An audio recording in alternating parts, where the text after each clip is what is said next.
దీపావళి తరువాత దేశ రాజధాని ఢిల్లీలో కాలుష్యం మరింత పెరిగిపోవడంపై తీవ్ర ఆందోళన వ్యక్తమవుతోంది. ఎయిర్ క్వాలిటీ ఇండెక్స్ ప్రజల్ని కలవరపెడుతోంది. క్లౌడ్ సీడింగ్ పేరుతో బీజేపీ సర్కార్ నాటకాలాడుతోందంటూ తీవ్ర విమర్శలు చేస్తున్నారు ఆప్ నేతలు. కృత్రిమ వర్షంతో ప్రయోజనం ఉండదని 2024లోనే కేంద్రం స్పష్టం చేసినప్పటికీ ఎందుకు క్లౌడ్ సీడింగ్ కోసం కోట్ల రూపాయల ధనం వృధా చేశారంటూ ప్రశ్నిస్తున్నారు. ఢిల్లీలో వాయు కాలుష్యాన్ని అరికట్టడానికి చేపట్టిన క్లౌడ్ సీడింగ్ విఫలమైంది. ఒక్క చినుకు కూడా కురవకపోవడంతో అధికారులు నిరాశ చెందారు.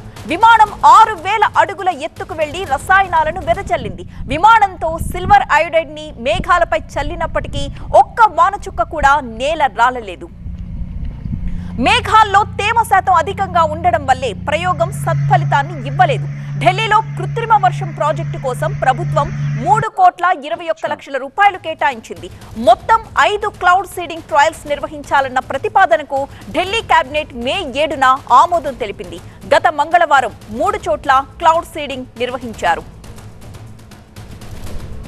మా ప్రతినిధి గోపి లైవ్ లో సిద్ధంగా ఉన్నారు. గోపి, క్లౌడ్ సీడింగ్ ఫెయిల్ అవ్వడానికి రీజన్స్ ఏమనుకుంటున్నారు? ఇంకా మిగతా 2 ట్రయల్స్ కూడా నిర్వహిస్తారా లేక ఇక్కడతో ఆపేస్తారా?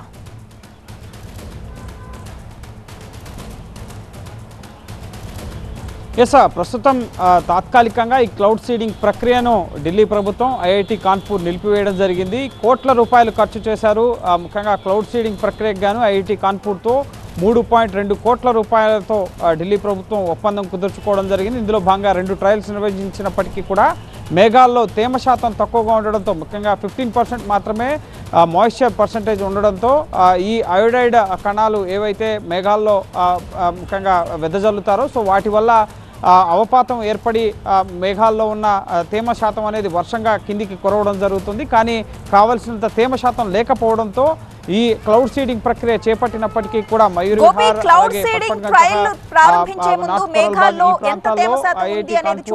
సంబంధించిన విమానం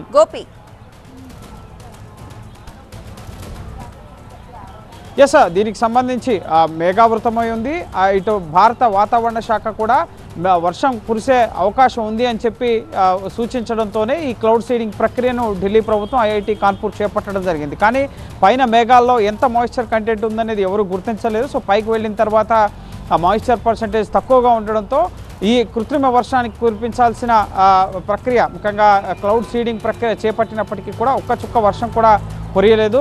3.2 కోట్ల రూపాయల ఖర్చు ముఖ్యంగా దీనికి వెచ్చించడం జరిగింది ఐఐటి కాన్పూర్తో. అయితే దీనికి సంబంధించి ఢిల్లీ ఐఐటి ఇటు ముందస్తుగానే ఒక అధ్యయనం చేయడం జరిగింది. శీతాకాలంలో ఉండే వాతావరణం అనేది క్లౌడ్ సీడింగ్కి అనుకూలంగా ఉండదు అని చెప్పి ఐఐటి ఢిల్లీకి సంబంధించిన విభాగం, అట్మాస్ఫియర్కి సంబంధించిన విభాగం ఒక నివేదికను వెల్లడించడం జరిగింది. 2024లో పార్లమెంట్లో కూడా కేంద్రం దీనికి సంబంధించి ఒక సమాధానాన్ని ఇవ్వడం జరిగింది. అయినప్పటికీ ఎందుకు మీరు క్లౌడ్ సీడింగ్ నిర్వహించారు అని చెప్పి ఆమ్ ఆద్మీ పార్టీ ఇటు ఇక్కడున్న ఢిల్లీ బీజేపీ ప్రభుత్వాన్ని ప్రస్తుతం నిలదీస్తున్న పరిస్థితి ఉంది. ప్రస్తుతం అయితే తాత్కాలికంగా ఈ క్లౌడ్ సీడింగ్ ప్రక్రియను నిలిపివేశారు. వాతావరణం అనుకూలిస్తేనే, అంటే నవంబర్ 30 వరకు కూడా ఈ క్లౌడ్ సీడింగ్కి సంబంధించి జరపాలన్నా డీజీసీఏ నుంచి, పౌర విమానయాన శాఖ నుంచి, సేఫ్టీ మెజర్మెంట్స్కి సంబంధించి అనేక 20 పైగా డిపార్ట్మెంట్ల నుంచి అనుమతులు తీసుకోవాల్సి ఉంటుంది. ఇది అత్యంత ఖర్చుతో కూడుకున్నది. అలాగే అత్యవసరంగా తాత్కాలికమైన ఉపశమనం కోసం మాత్రమే నిర్వహించే ప్రక్రియగా ఢిల్లీ ఐఐటి విభాగం దీన్ని తేల్చడం జరిగింది. సో దీనివల్ల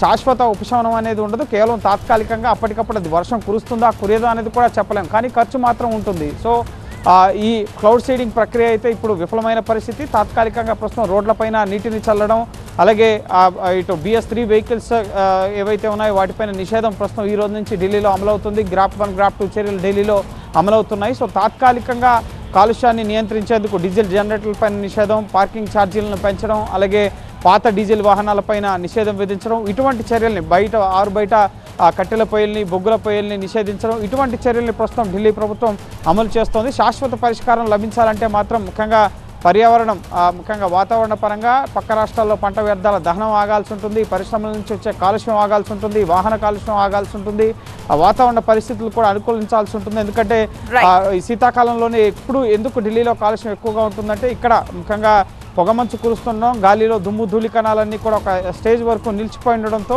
ఆ కాలుష్యంతో కళ్ళమంటలు, గొంతు నొప్పి, అలాగే క్యాన్సర్, అలాగే అనేక మంది చనిపోతున్నారు కూడా. 2018 నుంచి 24 వరకు కూడా అత్యంత కాలుష్య జాబితా ముఖ్యంగా నగరాల రాజధానుల్లో దేశాల రాజధానుల్లో ఢిల్లీ టాప్ పొజిషన్లో ఉంది.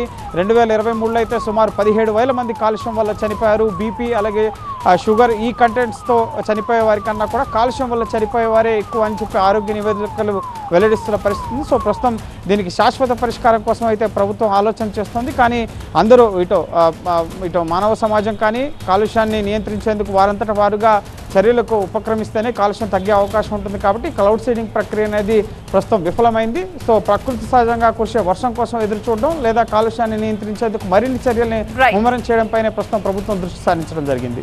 Thank you Gopikrishna.